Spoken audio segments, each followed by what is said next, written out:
দিলীপ দা, প্রথমেই শুভেচ্ছা আপনাদের দুজনকেই। রাজনীতির আঙিনা ছেড়ে আজকে ক্রিকেট মাঠে সস্ত্রীক প্রথমবার ইডেন গার্ডেন্সে, কীরকম লাগছে, অনুভূতিটা কীরকম? আমি তো প্রায়ই আসি, খুব প্রথমবার এসছে, সবার সঙ্গে দেখা সাক্ষাৎ হচ্ছে, মেলামেশা হচ্ছে, এত বড় একটা জায়গা, ভালো লাগছে। আপনি বলেছিলেন যে বিয়ের পর কোথাও নিয়ে যাব না, ঠিক আছে, কিন্তু খেলার মাঠে কিন্তু নিয়ে এলেন। কোথায় কোথায় নিয়ে যাবো না বলেছি, যেটা আমি পছন্দ করি ওখানে নিয়ে যাবো। আপনি এতদিন পর্যন্ত আলাদাভাবে দিলীপ ঘোষকে দেখেছেন, আজকে স্বামী হিসাবে ইডেন গার্ডেন্সে একজন ক্রিকেট সমর্থক হিসাবে কি বলবেন? আমার লাইফে ফার্স্ট টাইম আমার এখানে ইডেনে আসা, ওনার সাথেই আমি খেলা দেখার আমার অভিজ্ঞতা লাভ করলাম, খুব ভালো লাগলো।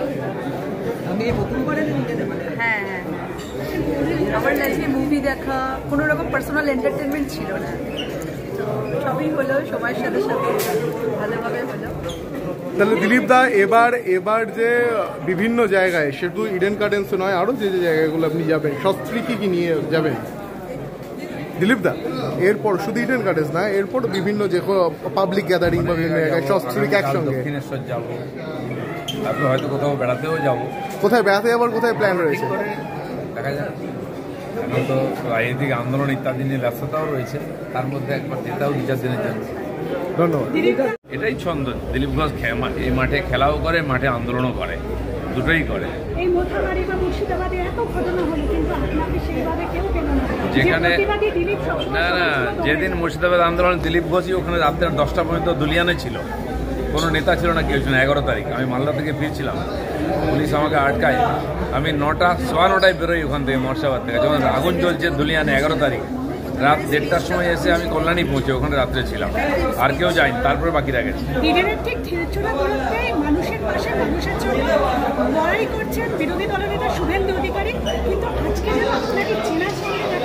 দিলীপ ঘোষ লাঠি হাতেও খেলে, বল হাতেও খেলে, মশাল হাতেও খেলে।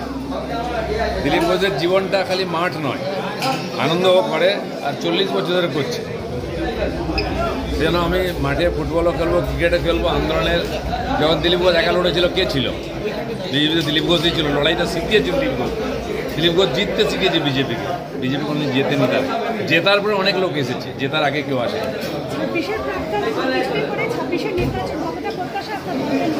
বিজেপি আছে, বিজেপি জিতবে, কারণ লোক পরিবর্তন চাই, একদম কোনো অল্টারনেটিভ নাই মাঠে।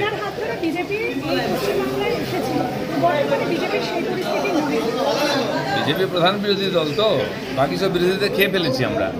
লোকে যদি পরিবর্তন চাই, বিজেপির মাধ্যমেই যেতে হবে। ইলেকশন আসবে, আবার দেখতে পাবেন বিজেপিকে সব মহিমায়।